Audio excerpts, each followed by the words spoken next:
भारत की सबसे युवा golfer Aditi Ashok Tokyo Olympic में महज कुछ ही समय में चूक गई और वो मेडल से दूर चली गई।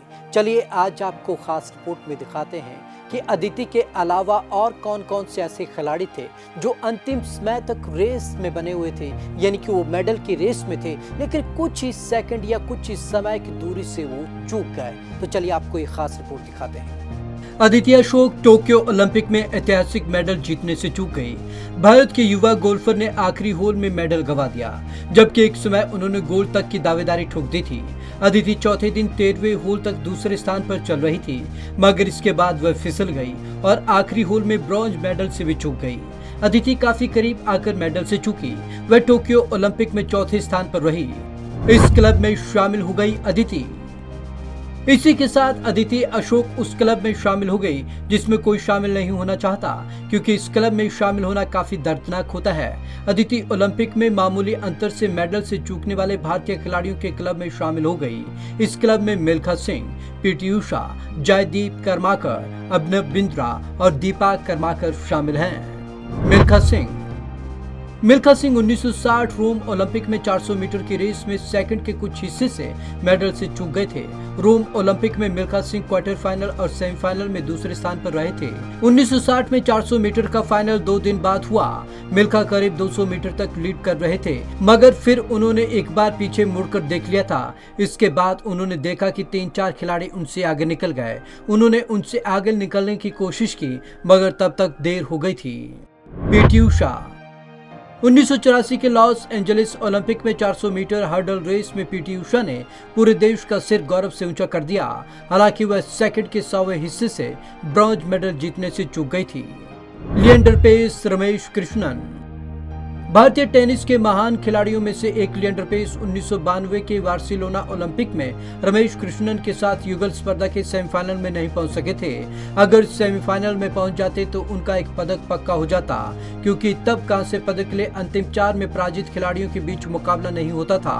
हालांकि 4 साल बाद 1996 में अटलांटा ओलंपिक में पेस ने ब्राजील के फर्नांडो मेलगिनी को हराकर कांस्य पदक जीता था। इससे पहले सेमीफाइनल में उनका मुकाबला तब के दुनिया के नंबर 1 टेनिस खिलाड़ी आंद्रे अगासी से हुआ था और वे कड़े मुकाबले के बाद हारे थे। महेश भूपति और लिएंडर पेस 2004 एथेंस ओलंपिक में मेंस डबल में महेश भूपति और लिएंडर पेस की जोड़ी चौथे स्थान पर रही थी।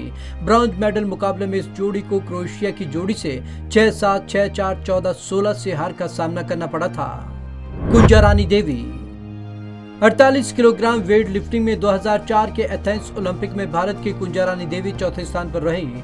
उन्होंने कुल 190 का स्कोर किया था, जबकि ब्रॉन्ज मेडलिस्ट खिलाड़ी ने 200 किलो भार उठाया था। जयदीप कर्माकर 2012 लंदन ओलंपिक में men's 50 metre rifle prone event में भारतीय निशानेबाज जयदीप कर्माकर कुल 699.1 स्कोर के साथ चौथे स्थान पर रहे। वह ब्रॉन्ज मेडल से चूक गए थे।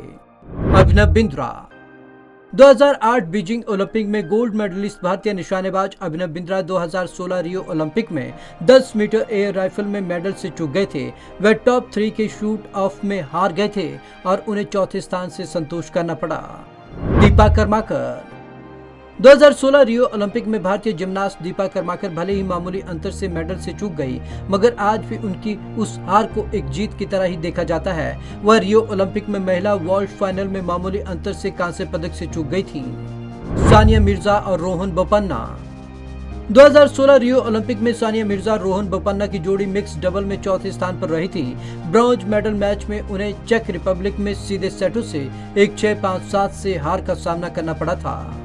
भारतीय महिला हॉकी टीम मामूली अंतर से मेडल से चूकने का दर्द टोक्यो ओलंपिक में अदिति से पहले भारतीय महिला हॉकी टीम ने भी झेला और अभी तक टीम इस दर्द से बाहर नहीं निकल पाई।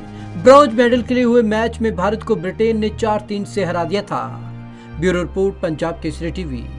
महिला हॉकी से ज्यादा इस दर्द को कौन समझ सकता है, क्योंकि आखिरी मैच में यानी कि मेडल के मैच में ब्रिटेन के हाथों उसे महज 4-3 से हार का सामना करना पड़ा और वो मेडल से चूक गई। तो आज की इस खास रिपोर्ट में बस इतना ही। विवेक शर्मा को दीजिए इजाजत।